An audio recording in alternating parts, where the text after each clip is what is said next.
mengalir di setiap hati Bapak Ibu sekalian. Seperti wanita mengurapimu, menangis di bawah kakimu. Demikian hidupku mau mengasihimu. Tuhan Yesus baik bagiku. Sampai akhir ku menutup mata, ku tetap percaya menanti janjimu. Sampai ku dapatkan mahkota kehidupanku, ku tetap setia dengan janjimu. Ku tetap setia untuk melayanimu Tuhan Yesus. Seperti wanita mengurapimu, menangis di bawah kakimu. Demikian hidupku mau mengasihimu. Tuhan Yesus, Tuhan Yesus baik bagimu. Sampai akhir ku menutup mata, ku tetap percaya menanti janjimu. Sampai ku dapatkan mahkota kehidupanku, ku tetap setia untuk melayanimu. Tuhan Yesus, terima kasih karena Engkau kami ada, kami hidup. Karena Engkau Tuhan kami melayani, karena Engkau Tuhan kami dikuatkan. Sampai akhir ku menutup mata, ku tetap setia menanti janjimu. Amin. Sampai ku dapatkan mahkota kehidupanku, ku tetap setia untuk melayanimu. Saya mau belajar untuk setia melayani Tuhan. Bagaimana dengan Bapak Ibu sekalian? Yuk sama-sama kita belajar untuk tetap setia melayani Tuhan. Sekalipun kita belum sempurna, Kristus, biarlah hati hamba ada di setiap hati kami. Tuhan Yesus, terima kasih. Kekuatan kami setiap hari dibaharui di dalam Engkau. Terima kasih Tuhan Yesus. Kami bersyukur dan bersukacita. Amin.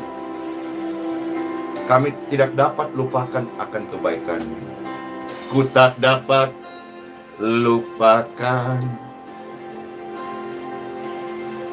kebaikan kepadamu, Tuhan Yesus Kristus. Amin. Mari sama-sama kita siapkan hati untuk menerima firman Tuhan. Tuhan, ajarlah kami dengan firman-Mu. Amin. Kau tulus menerima kami apa adanya. Kami apa adanya, kekuatan kasih-Nya nyata. Kekuatan kasih-Nya nyata, menyembuhkan hidupku. Kau bukan Tuhan yang melihat rupa. Kau bukan Tuhan yang memandang harta. Hati hamba yang selalu Kau cari, ya Tuhan. biar kau temukan di dalamku. Selama ku hidup, ku mau menyembahmu, sebab engkau sangat berarti bagiku. Yang terbaik yang ada padaku, ku persembahkan kepadamu, Yesusku. Tuhan, terima kasih. Kami menyembah.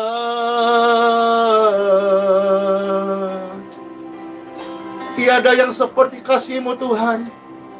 Amin. Tuhan yang tidak melihat rupa, Tuhan yang tidak memandang harta, Tuhan yang mencari hati hamba, yang selalu belajar merendahkan di hadapan Tuhan dan manusia. Tuhan, terima kasih. Ajarilah kami hidup-Mu, hidup-Mu Tuhan, hidup-Mu. Selama ku hidup, ku mau menyembah-Mu, sebab Engkau sangat berarti bagiku. Yang terbaik yang ada padaku, ku belajar persembahkan kepadamu, Yesusku. Oh, yang terbaik yang ada padaku, ku persembahkan kepadamu, Yesusku.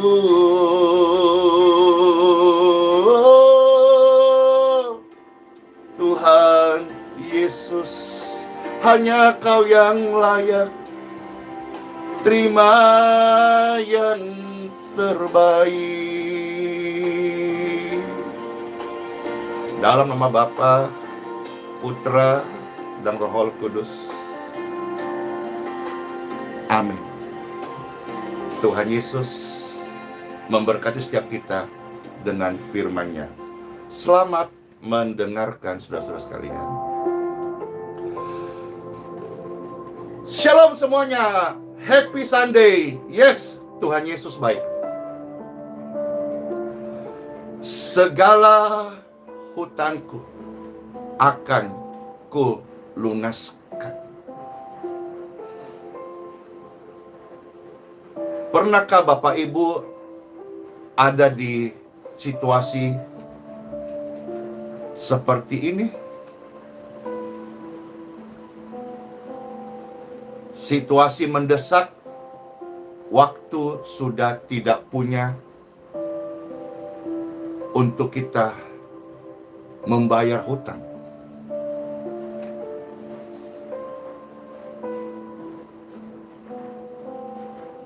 Bersyukur dalam hidupku pernah mengalami ini. Sedikit mengingat saat membangun Tribun Healing Center. Kami berhutang di toko bahan bangunan, dan puji syukur diberi kesempatan untuk membayarnya semampunya waktu itu, Bapak Ibu.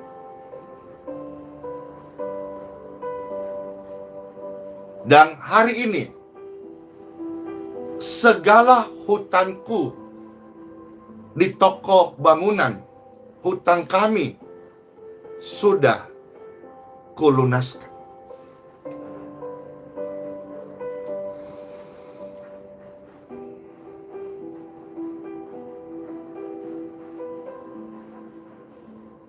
Tuhan itu baik. Beri kita waktu, umur, dan kesempatan untuk melunaskan hutang kita. Nah, tema ini sendiri Bapak Ibu terambil dari kitab suci Injil Matius pasal 18 bagian yang terakhir. Matius 18 bagian yang terakhir. Ayat ini menceritakan ada seorang hamba yang berhutang kepada raja. Raja ini raja yang berkuasa, tetapi raja yang baik. Di dalam Matius 18 ayat yang ke-26 bagian terakhir. Matius 18 ayat 26 bagian terakhir. Inilah judul tema yang Pastor coba sampaikan. Demikianlah firman Tuhan. Segala hutangku akan kulunaskan. Ini sebuah jeritan, harapan, permohonan dari seorang hamba yang punya kekurangan, keterbatasan. Mungkin kalau bicara hal yang rohani, berdosa. Sesuatu hutang piutang, dia punya utang kepada sang raja. Dan akibat hutang yang dia miliki dan dia tidak mampu membayarnya, dia butuh waktu. Dia mohon kesempatan. Dia minta diberikan kesabaran. Dan dia berjanji, kalau diberikan kesabaran, waktu, kesempatan, dia akan melunaskan segala hutangnya.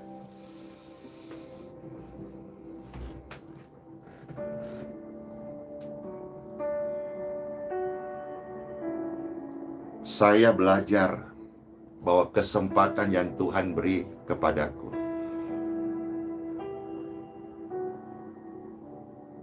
yaitu untuk belajar. Kalau mau bicara soal kasih karunia, itu memang sukar dijangkau dengan pikiran manusia yang terbatas. Tapi coba saya mengikuti cara berpikir secara logika. Kebaikan Tuhan dalam hidupku, dan Tuhan kasih waktu, saya mau belajar. Kira-kira bahasa ini bisa mengena untuk bisa kita mengerti. Saya mau belajar membayar hutangku, hutang dosaku, hutang kelemahanku, hutang pelanggaranku. Dan saya sadar betul, sampai saya mati, hutang dosaku tidak pernah bisa lunas.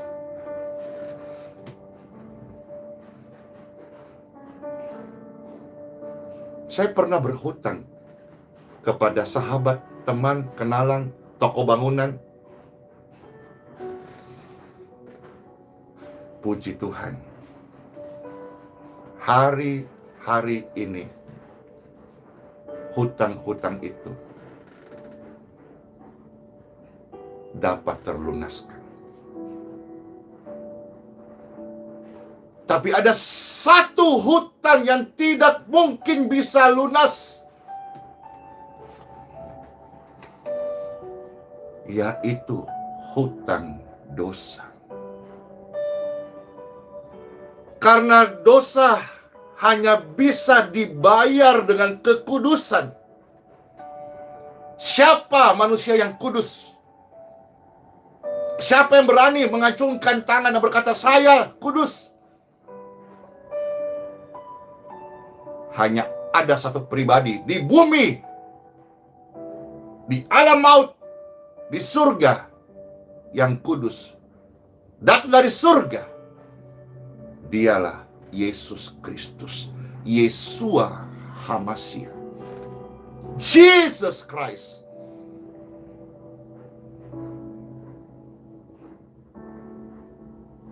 Kalau Bapak Ibu hari ini punya hutang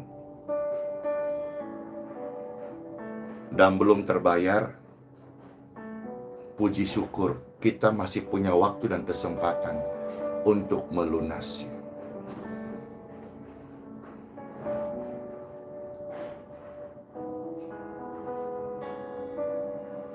Hamba ini, Bapak Ibu, dia sudah tidak punya waktu lagi.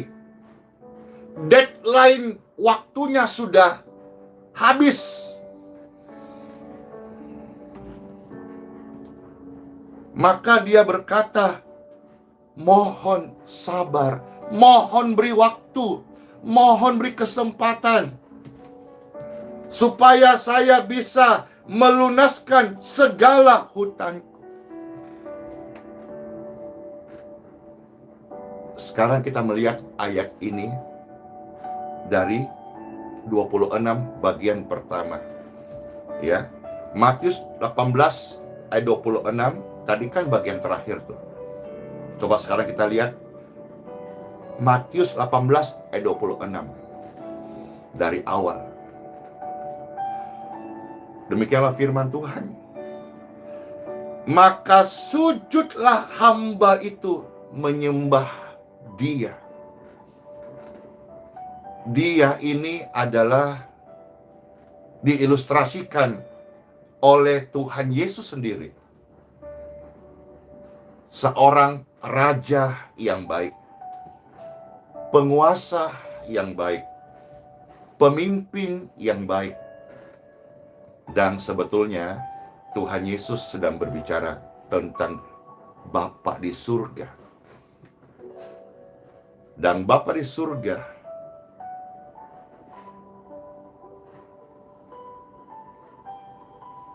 dari dalam dirinya, dia mengutus pribadi Yesus Kristus.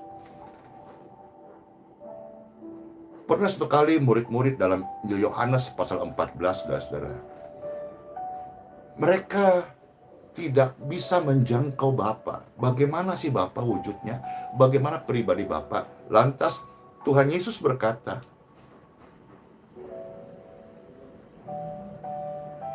jika engkau tidak bisa melihat Bapa, kamu lihat aku, kata Tuhan Yesus. Kalau kau melihat aku ada di dalam Bapa, Bapa ada di dalam aku.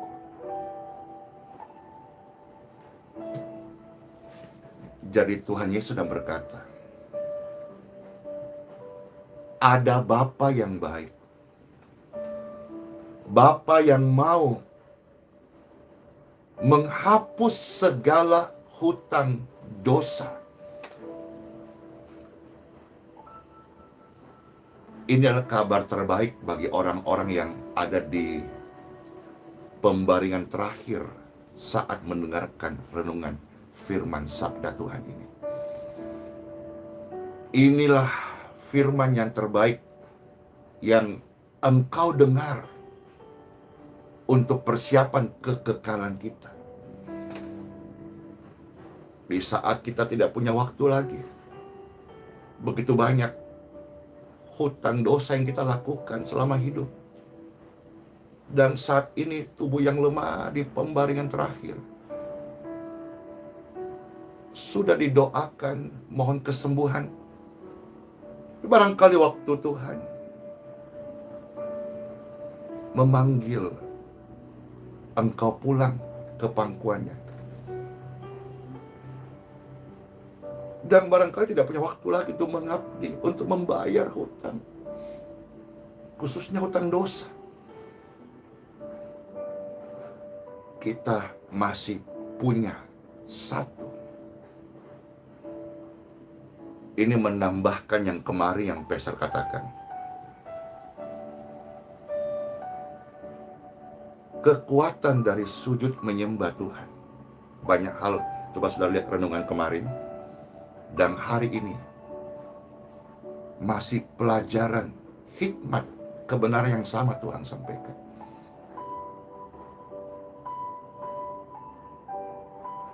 sujudlah menyembah Tuhan. Kata raja di sini, kata dia di sini huruf kecil. Tuhan Yesus sedang memberi perumpamaan tentang dirinya sendiri. Raja yang baik menggambarkan tentang pribadi Tuhan Yesus sendiri. Bible mengajar kita, Matius 18 ayat 26. Maka sujudlah hamba itu menyembah Dia. Sujud menyembah Tuhan. Selalu ada pengampunan. Sujud menyembah Tuhan. Selalu ada kemurahannya mengalir. Selama masih dikatakan dalam hidupmu ada kesempatan kau sujud menyembah Tuhan, di situ kita masih punya kesempatan untuk menerima amnesti, penghapusan hutang.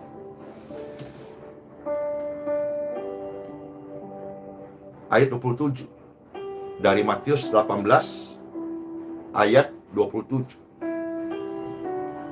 Apa yang terjadi? Yang seharusnya hamba yang tidak membayar hutangnya dilempar oleh algojo-algojo untuk menuai apa yang dia tabur. Betul sekali, setiap orang akan menuai dari apa yang dia tabur, kecuali dia bertobat. Haleluya.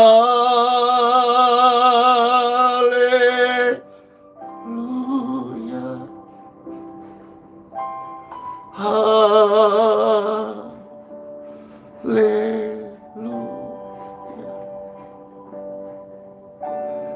Haleluya.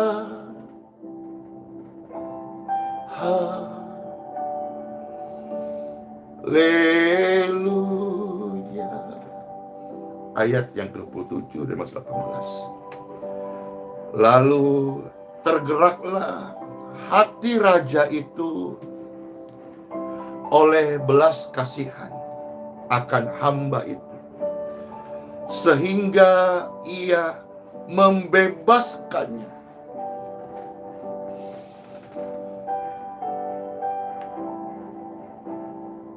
Pengampunan dari raja, bebaskan hamba yang berhutang ini. Pengampunan dari Tuhan Yesus, pulihkan hidupku dan hidupmu. Tergeraklah hati raja itu oleh belas kasihan. Ini raja yang berbelas kasih. Ini raja yang baik. Ini raja yang bermurah hati. Saya beritahu saudara-saudaraku, raja ini adalah Tuhan Yesus. Kalau selama ini dalam bayangan Bapak Ibu sekalian, khususnya orang percaya ya, yang menganggap Tuhan Yesus itu seram, Tuhan Yesus itu seperti apa ya, galak, lantas ada pegang gada besi yang selalu siap menghajar ketika saudara salah, saudara jatuh, saudara gagal. Lantas dalam pikiran Bapak Ibu sekalian, Tuhan Yesus langsung hajar dan menghendaki kebinasaan. Saya beritahu, sebagai hamba yang sudah diampuni Tuhan Yesus, saya beritahu saudara-saudaraku, tidak seperti itu. Tuhan Yesus adalah Bapa yang baik. Sebetulnya bicara soal tadi itu juga dulu pernah saya alami. Karena biasa figur itu akan berkorelasi dengan masa lalu kita. Ya jujur, pastor ini lahir dari keluarga yang tidak utuh. Saya secara bapak jasmani tidak memberikan figur yang baik, maka figur papa dalam hidup saya itu citranya rusak.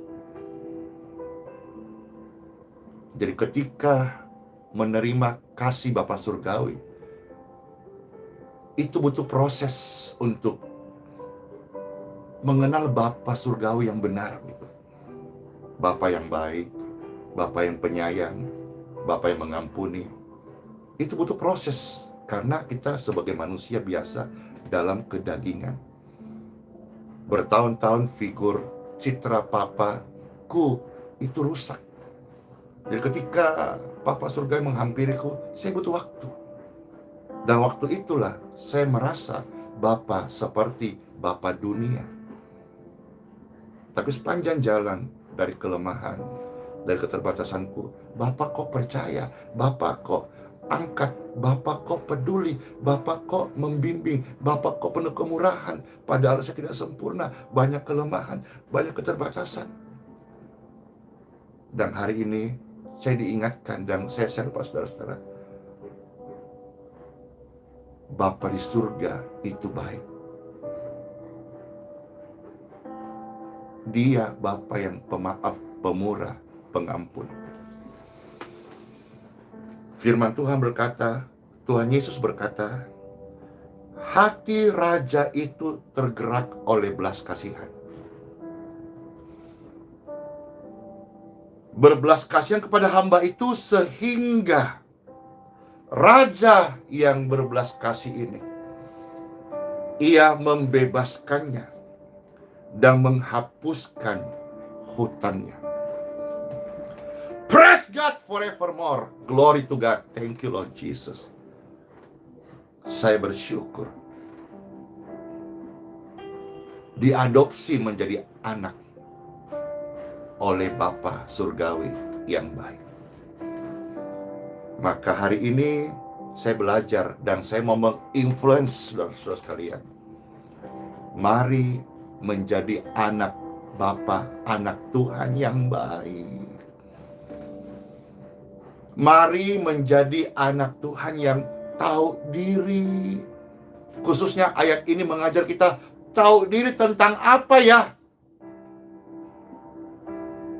Tahu diri tentang pengampunan. Lanjut kisah ini, kita akan lihat beberapa ayat lagi.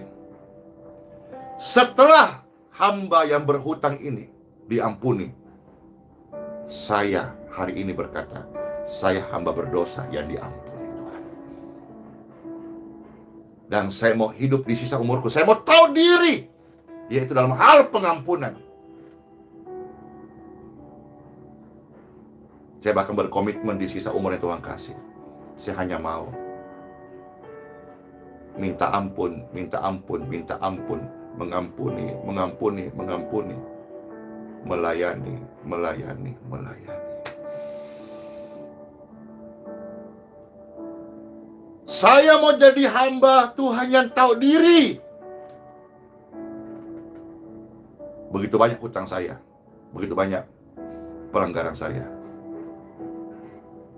Tuhan Yesus Raja yang menghamba, Tuhan Yesus Raja yang baik, Tuhan Yesus memberikan contoh yang sempurna.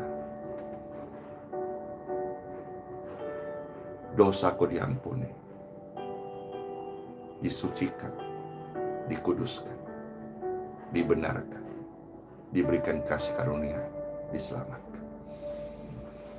Nah, kita melihat kisah ini saudara-saudara berlanjut. Sekarang Matius 18 ayat 28. Tetapi ketika hamba itu keluar, ia bertemu dengan seorang hamba lain yang berhutang 100 dinar kepadanya. Sebetulnya dibandingkan hutang yang dia diampuni oleh raja, ini jauh lebih kecil daripada pengampunan yang diterima dari raja. Tetapi bagaimana sikap hamba yang diampuni ini? Kita perhatikan saudara-saudara.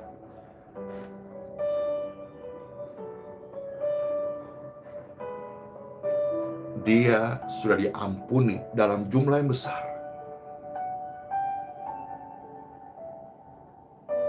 Tetapi ketika dia keluar, dia melihat ada orang yang berhutang kepadanya. Dia tidak tahu diri.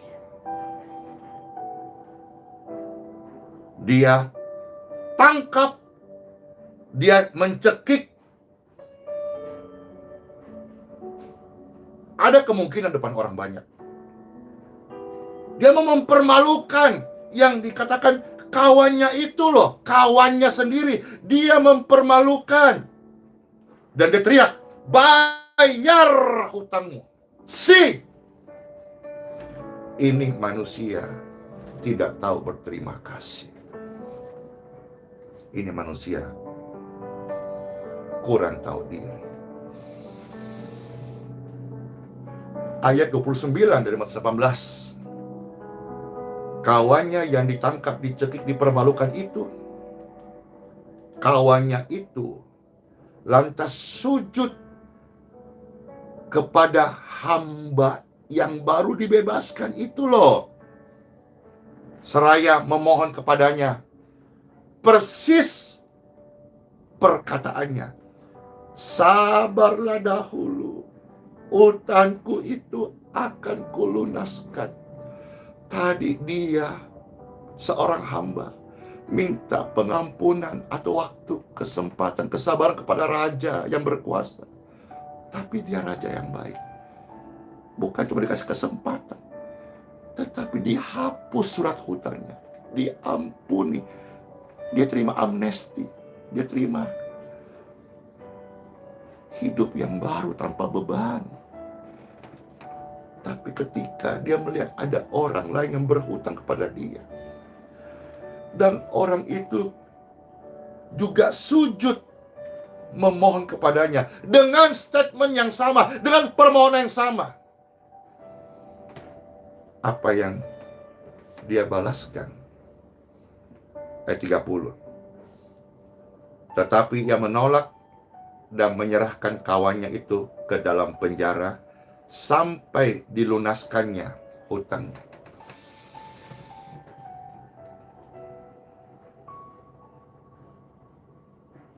Lihatlah orang ini. Orang yang tidak tahu berterima kasih. Ayat 31.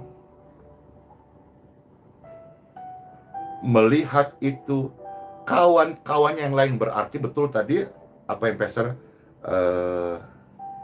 coba kasih sedikit gambaran bahwa dipermalukan di depan orang banyak karena ada kawan-kawan lain yang melihat dan mereka sangat sedih. Kenapa dia tega lakukan itu? Lalu menyampaikan segala yang terjadi kepada tuan atau kepada raja tadi. Akhirnya inilah kisahnya, saudara, yang tidak sendiri. Akhirnya orang yang tidak tahu berterima kasih, orang yang menuntut hutang kepada orang lain padahal dia sudah diampuni, orang yang selalu membanding-bandingkan dirinya lebih baik daripada orang lain, tidak tahu berterima kasih. Kalau nggak bertobat sampai dia meninggal, tempatnya adalah tempat penghukuman yang mengerikan. Ada beberapa hal di sini, saudaraku, kita lihat sebentar. Ayat 29.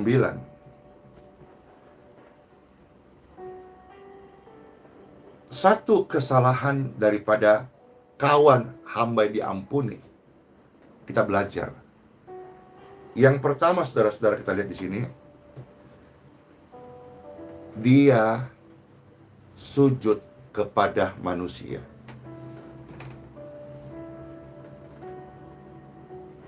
Sujudlah menyembah kepada Tuhan saja, apapun yang terjadi. Tidak ada satu manusia pun yang layak disembah kecuali Tuhan. Yang saya kenal, Tuhan Yesus.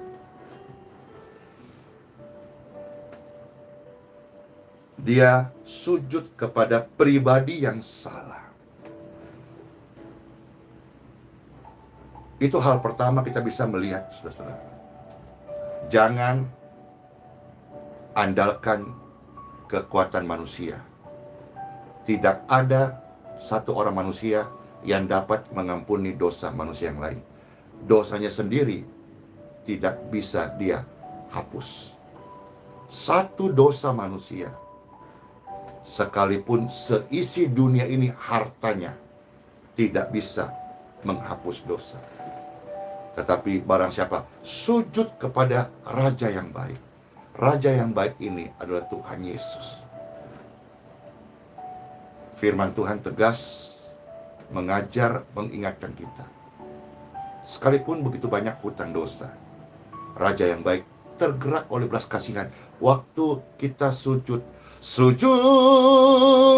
di altarnya, ku bawa dosaku, ku terima anugerah-Mu. Dia ampuniku,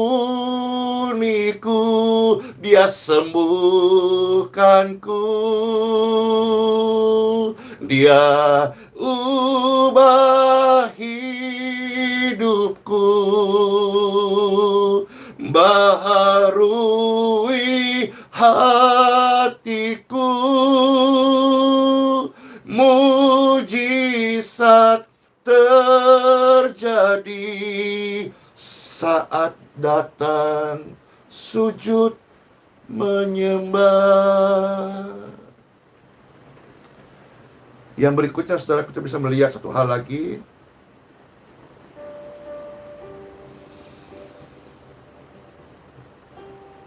Mari kita, orang percaya hari ini yang nonton banyak banget, jadilah pribadi yang rendah hati, pribadi yang percaya, pribadi yang tahu diri, sudah diampuni.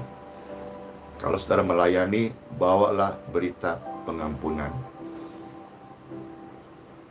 Kalau saudara-saudara misalnya sebagai profesional muda, bekerja, pengusaha, karyawan, mahasiswa studi, anak remaja, bawalah kerendahan hati. Ingatkanlah selalu, seperti saya belajar, ingat diri sendiri.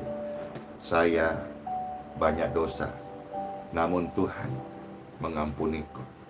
Demikianlah kita juga. Bawalah berita pengampunan, bawalah berita damai sejahtera, bawalah hope, harapan bagi begitu banyak orang-orang yang membutuhkannya. Orang berdosa tidak perlu diberitahu apa dosanya, dia sudah tahu. Orang berdosa perlu ditahu, perlu dikasih informasi, perlu diberitakan bagaimana jalan keluar untuk dosa-dosanya, yaitu ada pengampunan dari Tuhan Yesus Kristus untuk setiap dosa-dosa. Roh Kudus itu memberikan damai sejahtera di hati kita. Setan itu mengintimidasi, menggelisahkan, membuat kita jauh dari Tuhan, membuat tawar hati, membuat kebencian, akhirnya keluar kebencian, dendam, sakit hati, nggak terima. Roh Kudus datang, memberikan ketenteraman. Tuhan Yesus berkata, damai sejahtera, dan damai sejahtera melebihi daripada apa yang dunia tawarkan. Mungkin ketika melihat, mendengarkan berita firman ini, engkau sedang gelisah, begitu banyak dosa yang kita belum bisa bayar. Dengarkan baik-baik. Baik engkau sehat kemarin maupun engkau lemah hari ini, baik engkau masih muda atau engkau sudah senja umurnya, dengarkan baik-baik. Kita tidak mampu membayar satu pun dosa kita, apalagi melunaskan. Tetapi puji syukur, 2000 tahun yang lalu betul-betul pernah terjadi, sudah terjadi. Yesus Kristus datang ke dalam dunia, dipaku di kayu salib. Untuk apa? Untuk pengampunan dosa manusia dan untuk menghapus segala hutang dosamu. Let's pray.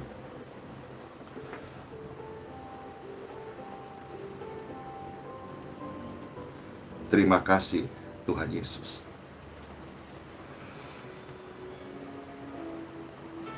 Kami terima Engkau dalam hidup kami. Kami sujud menyembah kepadamu Tuhan. Ampunilah segala dosa kami. Dalam pengampunanmu hari ini, kami yang Kau masih berikan waktu dan kesempatan, kami mau setia melayanimu. Amin. Dalam pengampunan hari ini, kalau di antara pemirsa sekalian ada yang Tuhan jemput pulang ke rumah Bapa, kami sudah menjadi pribadi yang diampuni. Tuhan Yesus, terima kasih. Kami bersyukur. Engkau adalah sosok Raja yang baik, Raja yang berbelas kasih. Amin. Dalam nama Bapa, Putra, dan Roh Kudus. Amin. Selamat masuk hari yang baru. Tuhan Yesus memberkati setiap kita. Ingat, sola fide, hidup ini dengan iman yang teguh. Immanuel, Tuhan tidak pernah meninggalkan kita semuanya. Bless you all, bless your family. Tuhan Yesus memberkati. Shalom semuanya. Dadah.